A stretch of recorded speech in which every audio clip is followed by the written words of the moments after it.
Thank you for being here. It's wonderful to be in a room full of Jane Austen lovers. Absolutely. Oh, is that better? Okay. Is this okay? I can bring it closer, Yeah. too. Anyway, yeah, great to see so many Janeites here. I'm going to start by reading a very short blurb about Barbara. I didn't want to say it without looking because I might leave out something important. So Barbara Heller has created very unique letter editions of Pride and Prejudice, Little Women, Persuasion, and Anne of Green Gables.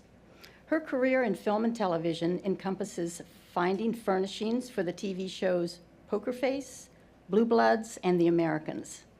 She also location manages films for Francis Coppola and Nancy Meyers, and she has directed award-winning short films. Barbara was born and raised in New Orleans, and now she lives in New York City. Merry Toups is a member of the Jane Austen Society of North America. She traveled to England with Jasmine in July of 2024 to visit places Jane Austen lived and wrote about. Mary moved to New Orleans over 50 years ago after completing degrees in English and French. Okay, great. So I'm going to show everybody this book. This is the Pride and Prejudice book that Barbara curated, and this is something really unique. These are letters that are written by the actual characters in the book. They write these letters to each other, and it's just really beautiful. So for my first question, Barbara, how did you get this idea to create this really unique edition of Pride and Prejudice? I was rereading Pride and Prejudice for probably the millionth time, and I was savoring Mrs. Gardner's letter to Elizabeth. And every time I read that letter, I experience all of Elizabeth's emotions with her. I am shocked that it was Darcy and not the Gardners who brought about Lydia's marriage. I'm mortified when I imagine all the time that Darcy had to spend with his nemesis Wickham to bring the marriage about. And finally, at the end of the letter, I feel a surge of hope that a future with Darcy might just be possible after all. So while I was experiencing the tsunami of emotions, I suddenly had this vision of myself holding Mrs. Gardner's letter in my hand, the very letter that Elizabeth once received, maybe browned or faded or yellowed. And I got this electric thrill, and I thought, it would be incredible to have the originals of all the letters in Pride and Prejudice. So I immediately went to Google to order up a set. I figured it was out there. Sure. And I couldn't find anything. And I thought, if I want these letters, I'm going to have to create them myself. I mean, it's incredible. It hadn't been done before. So how did you start the process? I went through a digital copy of the novel, and I isolated all of the letters that were complete or almost complete. And there were 19 by 9 different letter writers, and that's Mrs. Gardner's letter. And every single letter is written in a distinctive voice. It deepens our understanding of character, and it forwards the plot. And when you read the 19 letters together, they tell the story of the entire novel. And some scholars believe that Austen's first draft of Pride and Prejudice was epistolary in form, meaning composed entirely of letters. And she wrote it in 1797 when she was just 20. And then she rewrote the novel in 1810, and scholars think a lot of the letters stayed in the story. But I still wasn't sure what a letter written in 1810 looked like. Well, how did you find out what they looked like? What would you do? Good question. At the Morgan Library and at the New York Public Library, I was able to examine letters written in England in the early 1800s. And what I found really surprised me. Almost every letter was written on a piece of paper folded in half like a greeting card called a bifolio. This is one of the research letters. And the letter started on the front on page 1, and if necessary, continued on to pages 2 and 3. And the back, the fourth side, was for the address. I think I imagined all the handwriting would be a variation of wedding calligraphy, but in fact, it was all over the place. It was, there was lots of messy and scrawled. There were scratch outs, there were carrots, there was also beautiful writing. And I was really relieved that there was this huge range because I wanted each of the characters to have a very distinct hand. Envelopes, as we know them, didn't exist. The letter was folded in on itself and sealed with wax. And on the address, there were all these strange marks. I didn't understand what they were. They were really baffling. And I learned that they're postal marks. And it took an enormous amount of research and the help of a lovely postal historian in England to both understand the postal system and to be able to mark the fictional letters in a realistic way. And I'm going to be circling back and explaining what I learned a little later. Yeah, that definitely sounds interesting. Okay, so you found out what the letters looked like, and then after that, what was your next step? Well, my goal at the library was to find a historical letter that I felt had the exact same handwriting as one of Jane Austen's characters. So it was like casting a play. And Jane Austen herself makes the connection between handwriting and character. Caroline Bingley writes on, quote, a sheet of elegant little hot-pressed paper, well covered with a lady's fair flowing hand, end quote. And Caroline says of her brother, quote, Charles writes in the most careless way imaginable. He leaves out half his words and he blots the rest, end quote. And then Darcy links Bingley's style of handwriting to his propensity for making rash decisions. And then when Darcy is writing his sister, Caroline asks, how can you contrive to write so even? Which I think is sort of a comment on Darcy's temperament. So I didn't feel as though I was imposing this idea on the novel. I think that the first two letters in Pride and Prejudice both set the story in motion and are a good example of how I wanted the handwriting to both reveal character and to contrast it. The Bennets are together after breakfast when a footman brings in a letter from Caroline Bingley to Jane, and I really love its melodrama. Quote, my dear friend, if you are not so compassionate as to dine today with Louisa and me, we shall be in danger of hating each other for the rest of our lives. End quote. And she goes on to say, quote, my brother and the gentleman are to dine with the officers, end quote. Had the gentleman been dining in, would Jane have been invited? Most likely not. So we know that Jane is insincere and pretentious, and I wanted her handwriting to reflect, sorry, is that better? And I wanted her handwriting to reflect her airs and her artifice.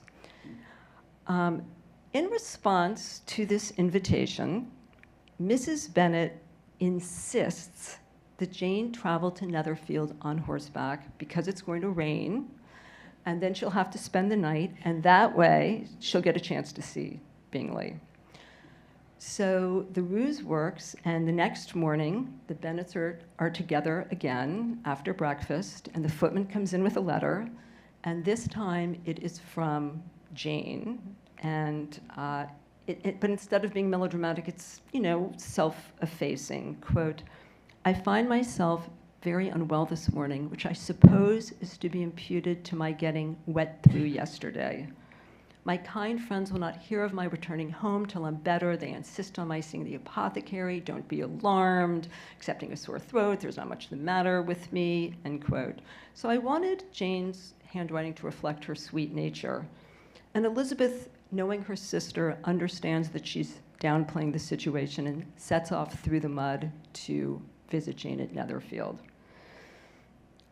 I have been rereading Pride and Prejudice for decades, and every time I reread it, I discover something new because I've changed. And I'm very surprised to find myself in my dotage. I am now very sympathetic to Mrs. Bennet and her desperation regarding Netherfield.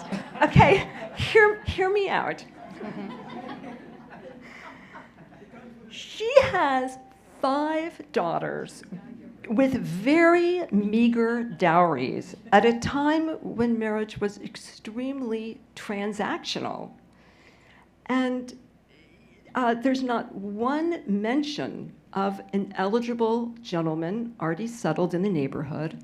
When Mr. Bennet dies, they're all going to get kicked out of the house because it's settled on a relative. There's no brother to bring home any of his friends. The girls aren't going to meet any men through university or through a job. Mr. Bennet is no help at all in this department. And scariest of all, there's no alternative to marriage for a woman without money. And I forgot to mention, 2 of her daughters are eligible to be married, and we know that window is really short. Charlotte Lucas is a spinster at 27, so she has to act. She needs to get her ducks in a row. And due to her success of their ploy with the horse, her 2 most eligible daughters are under the same roof as 2 eligible men, and they're there for days, and they're playing cards, they're taking walks, they're sharing meals.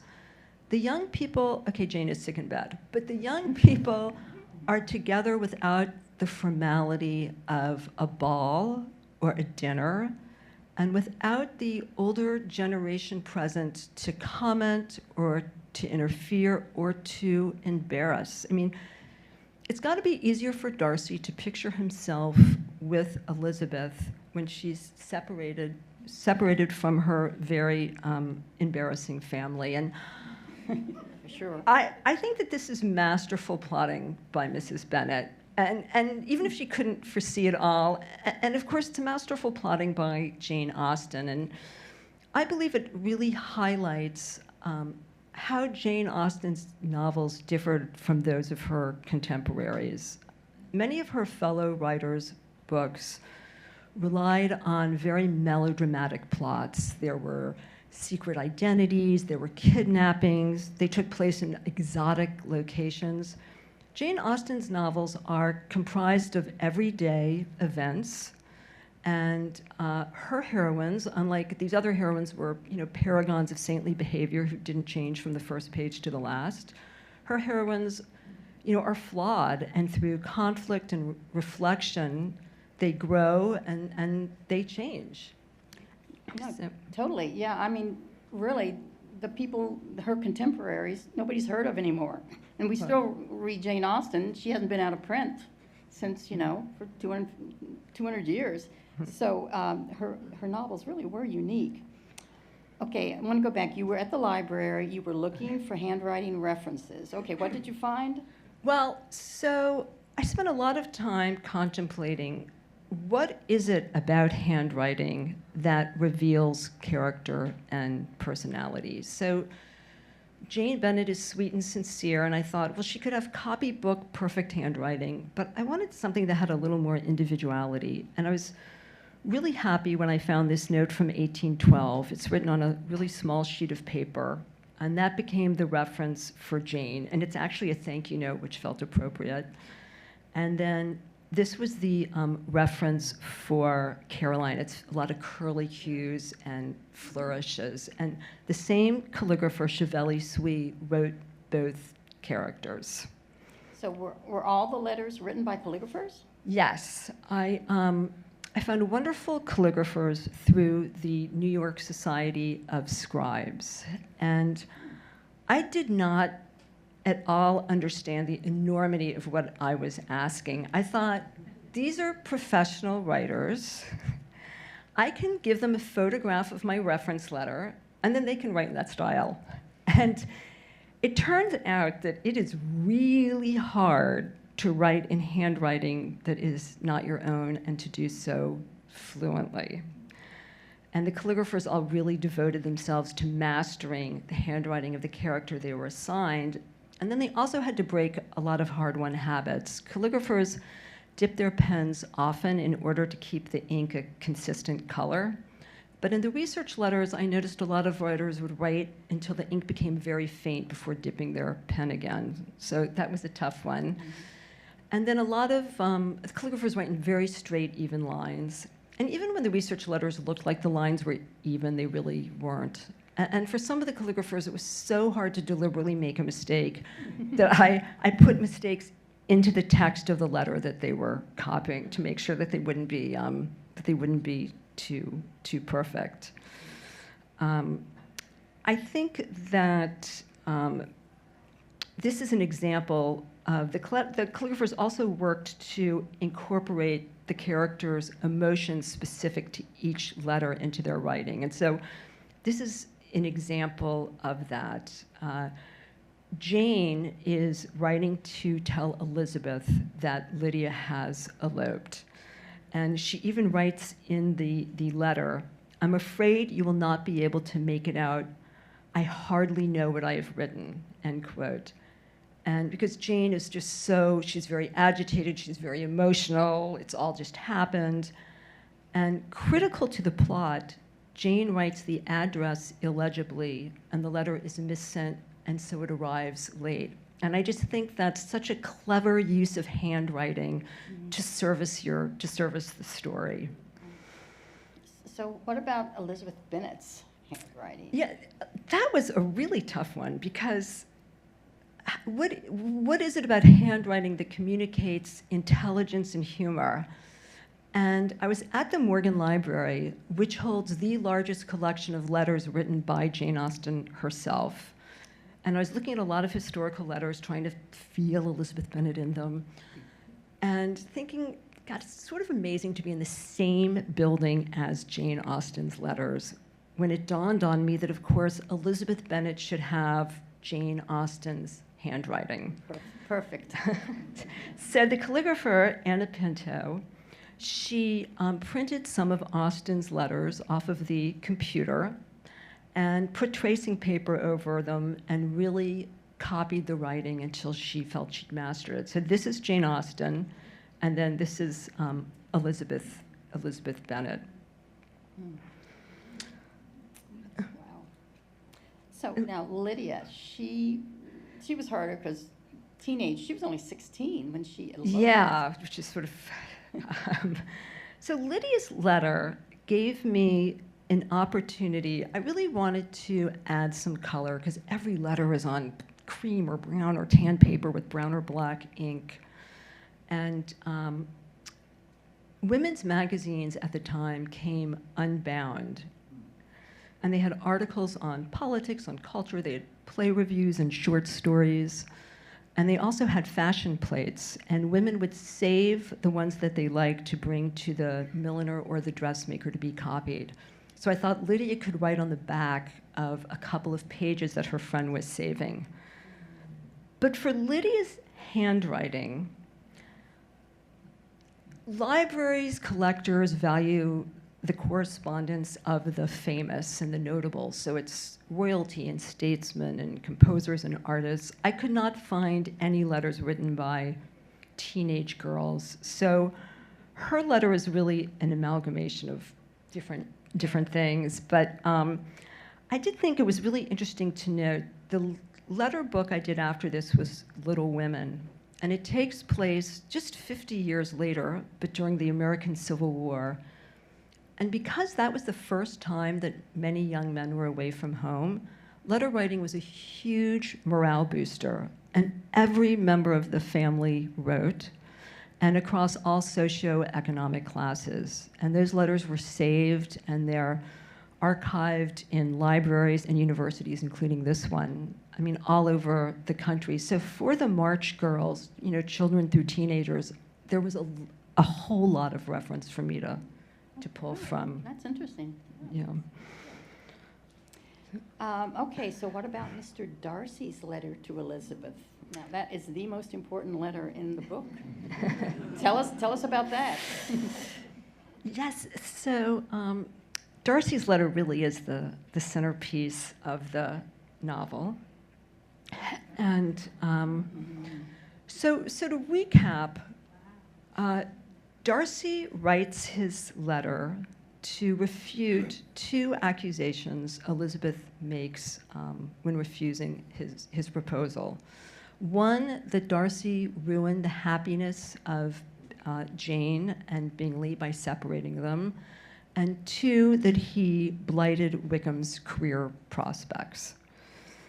I'm going to, okay, Elizabeth's, sorry. Darcy's letter is important for the information it conveys, but also because that information is given in letter form. Elizabeth's transformation really hinges on her ability to reread the letter in different states of mind. The words of a letter stay fixed, their definitions don't alter. So unlike a half-remembered conversation, a letter can be revisited in its original form. The unfolding of Darcy's letter is literally the unfolding of his character and of Elizabeth's. I'm going to read a long but edited excerpt from the novel from right after Elizabeth gets the letter. Quote, with a strong, can everyone hear me okay? So, with a strong prejudice against everything he might say, she began his account of what had happened at Netherfield.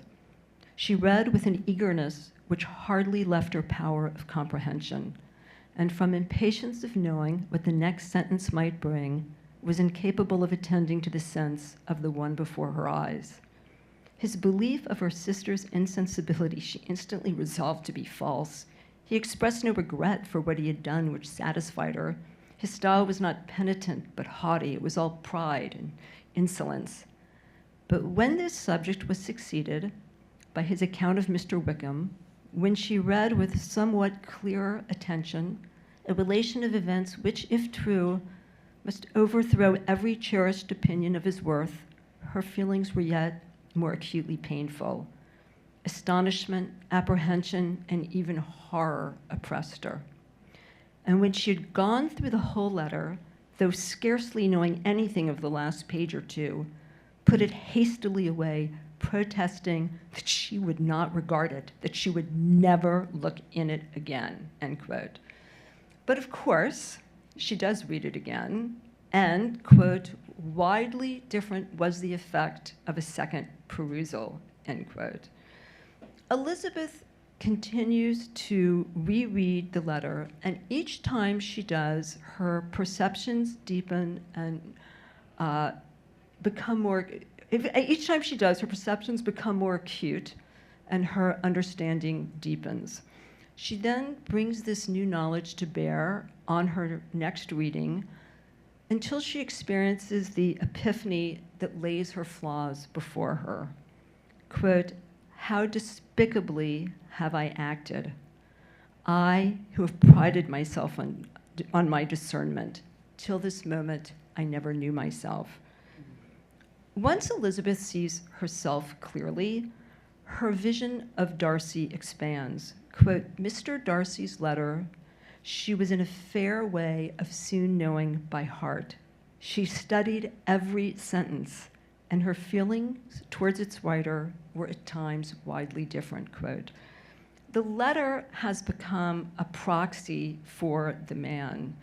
And by contemplating the letter, Elizabeth is able to reconcile this negative image that she once held of him with this new one before her, and all without having to make a witty comeback. And nor does she have to worry about writing him back. Social convention at the time dictated that young men and women could only correspond if they were already engaged. And that's why Darcy spends all those hours wandering around Rosings Park. He has to deliver the letter directly to her discreetly in order to avoid igniting gossip on the very topic that he's just broached. For Darcy's handwriting, I found these wonderful letters written by Prince Edward Augustus of Kent. I thought it felt very Darcy-esque. And he turns out to have been the father of Queen Victoria.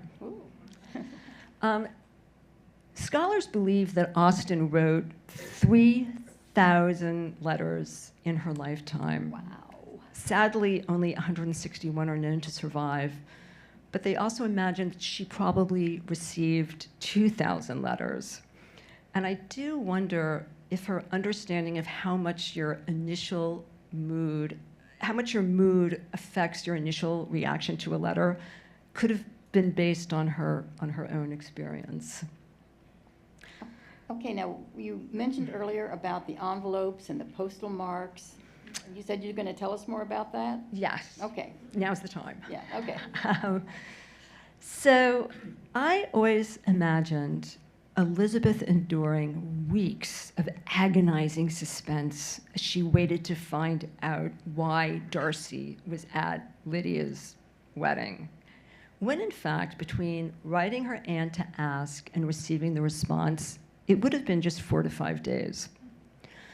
In 1812, there were 220 Royal Mail coaches crisscrossing Great Britain, picking up and delivering mail. The post office did not operate the mail coaches. They awarded the contracts to innkeepers who were really already in the carriage trade. In addition to carrying the mail, that's the sack that you see on top of the carriage, there was always an armed guard in scarlet livery to deter robbers, and there were paid passengers whose fares the innkeeper got to keep. The passenger inside paid less than the passenger the indoor passenger paid more than the outside passenger. In Jane Austen's day, the recipient paid the postage. It was not the sender, it was the recipient. And the price was based on the number of sheets of paper the letter was composed of and how many miles the letter traveled. And it was expensive. The majority of long-distance letters went through London, even if it wasn't the most direct route. This is the letter that Mr. Bennet writes to Mr. Collins. Here it's unfolded, but it would have been delivered, folded up and sealed, to the innkeeper postmaster in Meryton, probably by one of the Bennet's servants. The innkeeper would have stamped it with the origin stamp, Meryton, and then would have marked it only with the rate as far as London. So even though the letter was going further than London, he would just mark it with that rate. So we know the number of miles between Meryton and London because Elizabeth, Sir William Lucas, and Maria Lucas decided to spend the night there on their way to visit the Collinses. Quote, "It was a journey of only 24 miles, and they began it so early as to be in Grace Church Street by noon." And coaches traveled around 8 miles an hour. So this is a one-page letter, and it's traveling between 20 and 29 miles. That costs 6 pence. So the innkeeper wrote the 6 on the letter. It's underneath the squiggle. When the letter got to the General Post Office in London, it got the receiving stamp with the day's date. The double rim means that it was received in the afternoon. If there was a single rim, it would have meant it was received in the morning. The London clerk would see that this letter was going on to Hunsford, and he would recalculate the rate based on the total number of miles between Meryton and Hunsford. And we know how many miles that is because of this exchange. Darcy, "It must be very agreeable for Charlotte to be settled within so easy a distance of her own family and friends." Elizabeth, "An easy distance, do you call it? It is nearly 50 miles. So the cost of a one-page letter traveling between 40 and 49 miles was 7 pence. So the London clerk, put a scrawl through the 6 and wrote the new rate 7. So 7 pence is what Mr. Collins paid to receive the letter. And for many people, 7 pence was a significant amount of money. The average salary for a housemaid was £15 a year. that meant 7 pence was a half a day's wage. If a letter was composed of 2 sheets of paper, then the price doubled. In this case, it would have been 1 shilling and 2 pence a day's wage. So, to avoid the cost of a second sheet, long letters were written in a very tiny hand. They utilized every bit of paper, including the area around the address that would be hidden when the letter was folded. And if you still had more to say, you could cross the letter by turning the paper 90 degrees and writing perpendicular to your original lines. Whoa. This is a letter Jane Austen wrote to her sister Cassandra. And this is a close-up of cross-writing from my research. Wow. I read that some families would agree upon a little symbol that they would embed in the address. So if a family member was traveling and they wanted to send word back that they'd arrived safely, they'd send the letter with that symbol, the family would see it, and then refuse to pay for the letter. Kind of like when people would make collect calls and then not accept them. So, yeah. Once you understand how the postal system worked, you pick up on other references to it in Austen's novels. And I'm going to share a couple of those, because in Emma, Mrs. Bates, before reading Jane Fairfax's letter out loud, says, quote, "I really must, in justice to Jane, apologize for her writing so short a letter. Only 2 pages, you see, hardly 2. And in general, she fills the whole paper and crosses half. My mother often wonders that I can make it out so well. She says, 'Well, Hetty, now I think you will be put to it to make out all that checker work,' end quote." And I think it does look like checker work. Wow. And in Persuasion, Mary Musgrove writes to her sister Anne in Bath, quote, "I had a note from Mrs. Croft yesterday offering to convey anything to you. I shall therefore be able to make my letter as long as I like," end quote. So she could use as many pieces of paper as she wanted because Mrs. Croft is going to, deliver it for free. I'm going to share an excerpt from a letter that Jane Austen wrote to her brother Frank in 1813. That's very sweet. Quote, "The 11th of this month brought me your letter, and I assure you I thought it very well worth its 2 shillings and 3 pence. Jane Austen never had any money, so that's a lot. It's a lot. "I am very much obliged to you for filling one so long a sheet of paper. You are a good one to traffic with in that way. You pay liberally. My letter was a scratch of a note compared to yours. And then you write so even, so clean in style and penmanship, so much to the point, and give so much real intelligence that it is enough to kill me." End quote. Oh, wow. So I imagine that Frank voiced some anxiety about the very large outlay his sister would have to make for his letter, leading Austen, in her goodness, to lay the comfort on pretty thick. That was nice. In 1840, the postal system was reformed with the passage of the Penny Post Act, and it introduced both an adhesive postage stamp and an inexpensive flat rate for mail delivered all across England. And as a result, the amount of mail sent just exploded.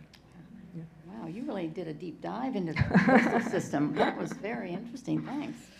Well, some of you might know this is the 250th anniversary of Jane Austen's birth.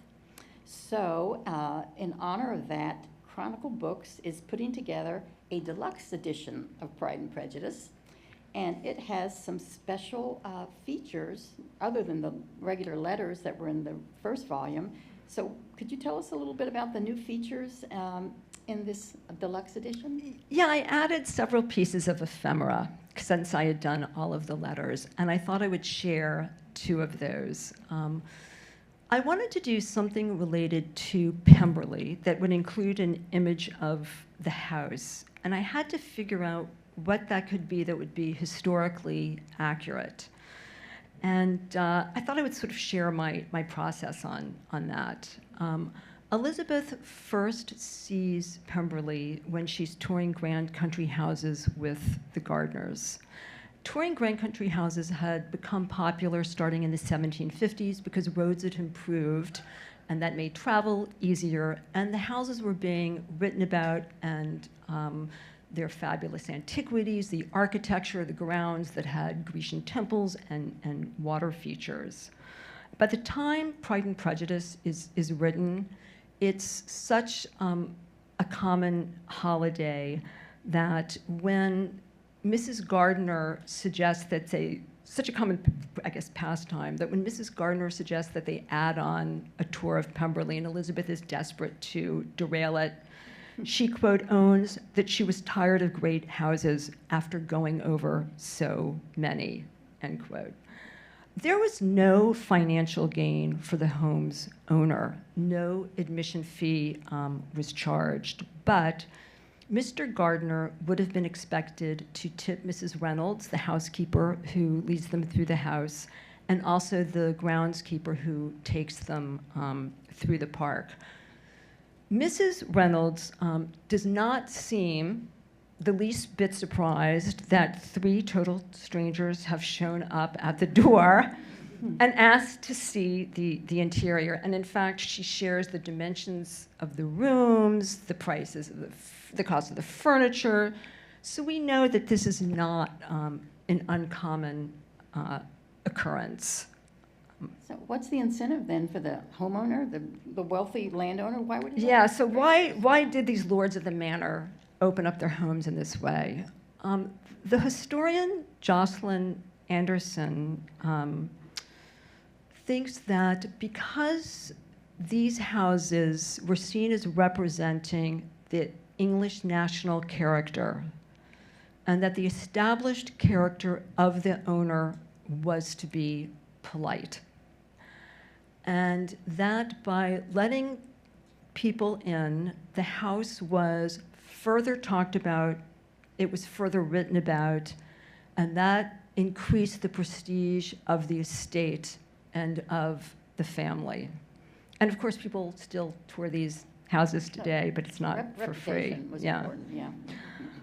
Some houses, like Corsham and Blenheim, were so popular that they had established visiting days and hours, and they had their own guidebooks. And a couple of homeowners built inns on their property to accommodate the large numbers of tourists. On their holiday, the Gardners are admitted into homes that they never would have been invited into as guests. Mr. Gardner is a merchant who lives in view of his warehouses. And we know that to be in trade was to really be looked down upon.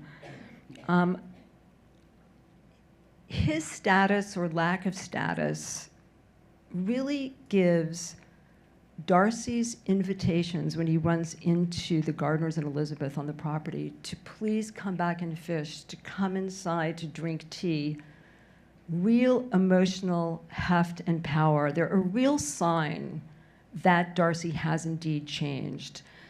And I think that everything about that visit to Pemberley shows us that Darcy is now the right man for Elizabeth. And even Austen's descriptions of Pemberley double as commendations of who Darcy is now as a person. Pemberley House, quote, was a large, handsome stone building standing well on rising ground. In front, a stream of some natural importance was swelled into greater, but without any artificial appearance. Its banks were neither formal nor falsely adorned. Elizabeth was delighted. She had never seen a place for which nature had done more, or where natural beauty had been so little counteracted by an awkward taste. And at that moment, she felt that to be mistress of Pemberley might be something. And of course, Mrs. Reynolds heaps very specific praise on Darcy that she takes seriously. It's as though Darcy's authenticity has been made tangible. So I didn't think Pemberley would have its own guidebook, but because these grand houses were so popular, there were also these compendiums of engravings of the homes of gentlemen and noblemen that were almost like a coffee table book. And one is mentioned in Mansfield Park. So I took that as my model, and at the Yale Center for British Art, I was able to examine a bunch of them. And again, it was like casting. I had to find the right house to play Pemberley. And I'm going to speed up a little because we're running out of time. So in the end, I went with Chatsworth, which is actually in Derbyshire. It stood in as Pemberley in the 2005 Keira Knightley movie. And it's a little over the top, but I think it was. But in addition to, in these compendiums, in addition to the engravings of the house, they also had a fawning description. And I cobbled Pemberley's together from, I didn't write it, from other entries, and I just put in Darcy or Pemberley where necessary. I'm just going to read a little of it to give the flavor of what these things were like. The luxuries of art and literature present their fascinations in all the rooms, and everything shows that the Darcy family are long acquainted with and know how to appreciate the productions of talent. With books, Pemberley is remarkably well provided. The library is numerous and contains not only the best editions of the classical authors in almost every tongue, but a considerable portion of the principal editions of Greek and Roman writers. You know, in the picture gallery alone hangs a portrait of Lady Anne Darcy. Okay, I'm going to skip ahead.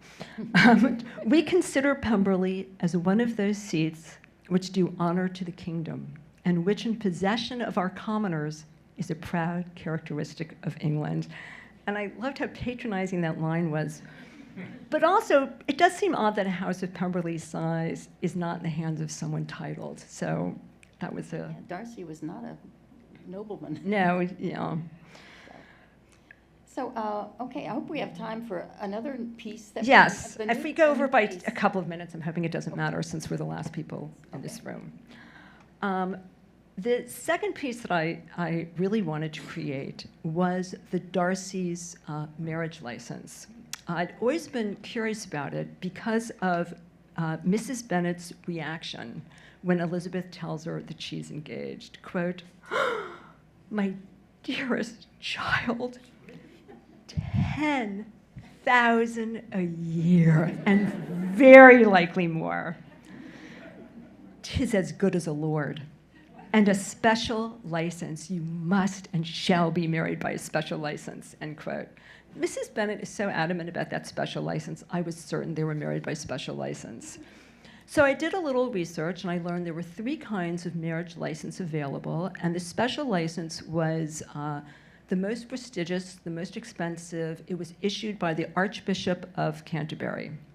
So the Lambeth Palace Archives holds the Archbishop's papers, and they sent me photographs and dimensions of special marriage licenses from 1812. And it was very exciting. It's just an incredible looking document. The handwriting appears medieval. There's this splendid seal. It's waxed between 2 pieces of paper. It dangles. So Deborah Fleming, a wonderful local calligrapher I work with who's here, started teaching herself secretary hand so that she could mimic this medieval writing. And a production team at Chronicle Books started pricing the cost of producing the seal. Eventually, I did a little more research. I like to have notes at the back of the book. And I discovered that I had been bamboozled by Mrs. Bennet. Contemporaneous readers would have understood that it was her hyperbole, her prattle, when she said, "'Tis as good as a lord." That was the tip-off. Special licenses are only available to the titled, to the nobility, and Darcy is of the gentry. So I had to tell Deborah to pause, and the production team at Chronicle. So I looked into the other 2 types of marriage license, And I did not feel that they would have been married by the posting of banns. That was the cheapest and most public.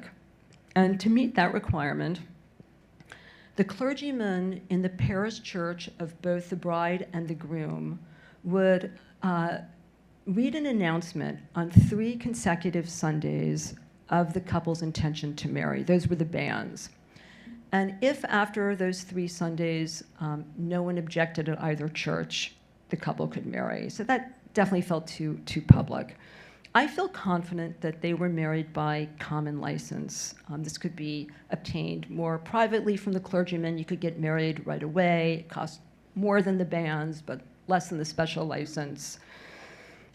But with both the posting of banns and the common license, you had to get married in either the parish church of the bride or the groom, and during the official wedding hours of 8 a.m. to noon. And that explained to me why so many of these weddings are always followed by a breakfast. If you did have the special license, you could marry wherever you wanted. You could have married at Pemberley and at any time of day. So I was really pleased to discover, this is the back of the special license, I was really pleased to discover that Jane Austen's house in Shaunton had the marriage license from 1814 of Jane Austen's niece, Anna Austen, and her groom, Benjamin Lefroy. So this became our model. And the seal doesn't dangle, but it's still a really, I think, a great-looking document. And then this is Deborah's version.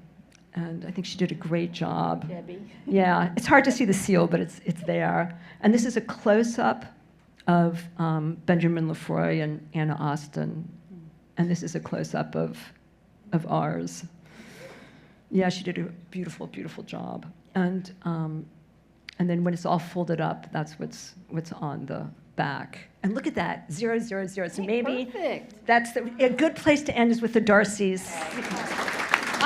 I learned so much. Thank you.